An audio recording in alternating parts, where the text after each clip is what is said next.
नमस्कार दोस्तों। मजबूत और टिकाऊ घर बनाने के लिए बहुत ज़रूरी है कि हम सही मटेरियल का चुनाव करें और अपने घर में हम उसको इस्तेमाल करें। इसी क्रम में आज हम आपको बताएंगे कि जब भी हम अपने घर में ब्रिक यानी ईंट का इस्तेमाल करते हैं तो हम कैसे उसे सही स्ट्रेंथ पता करें।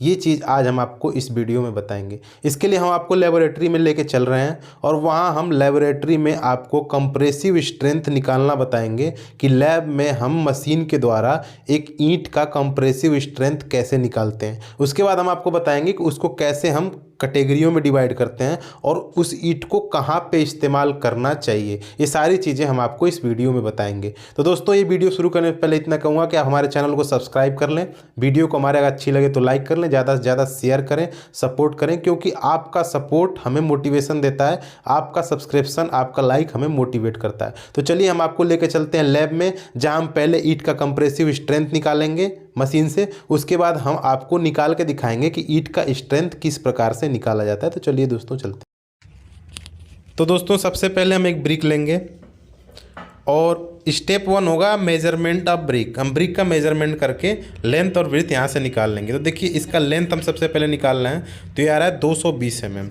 और हम इसका विड्थ निकालेंगे, तो इसका विड्थ हम निकालेंगे तो ये आ जाएगा 110 mm।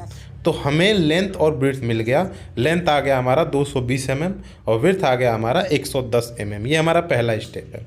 अब दोस्तों हम दूसरा स्टेप लेंगे। दूसरा स्टेप हमारा होता है कंप्रेशन टेस्ट ऑफ ब्रिक। तो हम ब्रिक का कंप्रेशन टेस्ट करते हैं। उसके लिए हम क्या करेंगे, सबसे पहले फ्रॉग में हम क्या करते हैं, रेत भर लेते हैं, सैंड का फिलअप कर लेते हैं। ये इसलिए किया जाता है ताकि पूरा हमारा जो वॉल्यूम है ब्रिक का वो फुल हो सके। तो हम फ्रॉग में सबसे पहले सॉइल फिल कर लेंगे, रेत फिल कर लेंगे। उसके बाद हम क्या करते हैं, इसको हम यहाँ रख के कंप्रेशन करेंगे इसका, और हम देखेंगे कि कितना न्यूटन इसका कंप्रेसिव स्ट्रेंथ आता है।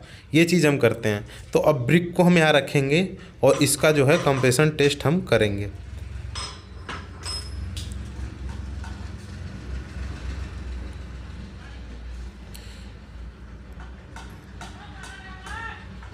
तो दोनों ब्रिक का कंप्रेशन टेस्ट हम करेंगे और इसमें एक होता है, जैसे हमारा वहाँ पे ऊपर जो आप देख रहे हैं वहाँ पे हमारा शो करेगा कितने किलो न्यूटन कंप्रेशन इसका स्ट्रेंथ, कंप्रेसिव स्ट्रेंथ आ रही है, वो किलो न्यूटन में आएगी। तो इस चीज़ का हमें ध्यान रखना है। जो मैक्सिमम किलो न्यूटन शो करेगा उसे हम नोट कर लेंगे। उसके बाद सबसे पहले ये ऊपर चढ़ता जाएगा, फिर अचानक से नीचे गिरता है। तो जो मैक्सिमम आएगा, मैक्सिमम पे जो आएगा उसे हम नोट कर लेंगे और वही कंप्रेसिव स्ट्रेंथ हम ब्रिक का मान लेते हैं कि ब्रिक की कंप्रेसिव स्ट्रेंथ इतनी है। तो सबसे ज़्यादा हमें यहाँ पे कंप्रेशन टेस्ट में ये चीज़ देखना होता है कि मैक्सिमम स्ट्रेंथ कहाँ तक पहुँची है। तो चलिए दोस्तों, ये देखते हैं और इसे नोट डाउन करते हैं। तो अब हमारा ये स्टार्ट होगा। तो ये अभी पहुँचा 32, 35, ये 45, 46, 48, 50 किलो न्यूटन, 60 पहुँच गया, 70 kilo Newton, 80 kilo Newton, 90, 100 kilo Newton तक पहुँच गया दोस्तों। अभी आगे बढ़ता रहेगा। 130 किलो न्यूटन चला गया, 140 किलो न्यूटन, 150, 60, 62, 63, 65, 66, 170, 70, 72, 75, 78, 180, 180, 78, 75, 74, मतलब अब गिरने लगा। तो मैक्सिमम हमारा 180 किलो। तो देखा दोस्तों आपने, ये प्रोसेस होता है लैब टेस्ट का। अब लैब टेस्ट से हमें दो चीज़ें मिल गई। पहला तो कंप्रेसिव स्ट्रेंथ ब्रिक की मिल गई जो कि है 180 किलो न्यूटन, और दूसरी चीज़ें जो हमने फाइंड कर ली, मेजरमेंट एरिया ऑफ ब्रिक, जिसमें हमें ब्रिक का लेंथ मिला है 220 mm, उसका ब्रेथ है हमारा 110 mm।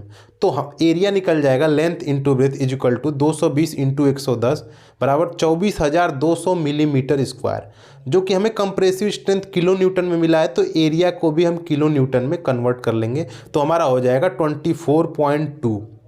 अब हम क्या करेंगे कि ब्रिक का स्ट्रेंथ निकालेंगे। तो इस ब्रिक के स्ट्रेंथ को निकालने के लिए हम क्या करेंगे कि जो हमारा कंप्रेसिव स्ट्रेंथ, जो हमारे स्ट्रेंथ मिला है, उसको डिवाइड कर देंगे हम एरिया से। तो हमारा कंप्रेसिव स्ट्रेंथ था 180 किलो न्यूटन डिवाइड बाय 24.2, तो ये हमारा आ जाएगा 7.43 न्यूटन पर mm स्क्वायर। यानी इस ब्रिक जो हमने अभी टेस्ट किया है इसका स्ट्रेंथ है 7.43 न्यूटन पर एमएम स्क्वायर।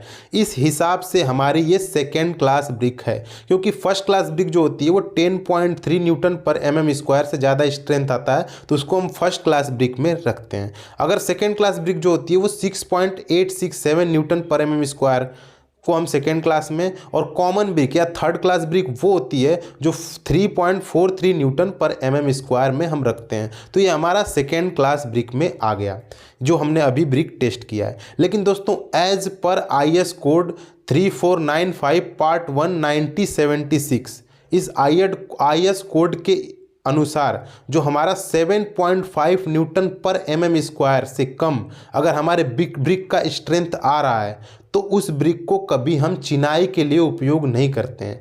वो उस केस में ध्यान से सुनिएगा, 7.5 न्यूटन पर एमएम स्क्वायर से कम अगर स्ट्रेंथ ब्रिक की आ रही है तो कभी भी हम दीवार की चुनाई के लिए उस ब्रिक को इस्तेमाल नहीं करेंगे। लेकिन उस केस में जहाँ पे हम जो है लोड वियरिंग वॉल बना रहे हैं, यानी कि हमने कॉलम्स नहीं दे रखे हैं, सारा लोड जो है वो वॉल पे हमारे आ रहा है, वहाँ पे कभी भी 7.5 न्यूटन पर एमएम स्क्वायर से कम का ब्रिक इस्तेमाल नहीं करेंगे। लेकिन अगर आपने फ्रेम स्ट्रक्चर बना रखा है तो फिर आप जो है अपने अनुसार ब्रिक आपके बजट के अनुसार इस्तेमाल कर सकते हैं, वो कॉमन ब्रिक भी आप इस्तेमाल कर सकते हैं। तो अगर आप लोड बेयरिंग वॉल बना रहे हैं तो कभी भी 7.5 न्यूटन पर एमएम स्क्वायर से कम कंप्रेसिव स्ट्रेंथ वाले ब्रिक का इस्तेमाल ना करिए। ये हमारे, एक बार फिर से दोहराऊंगा, ये हमारे IS कोड 3495 पार्ट 1 1976 आप IS कोड में जाइए और उसमें देख सकते हैं ये चीज़ें।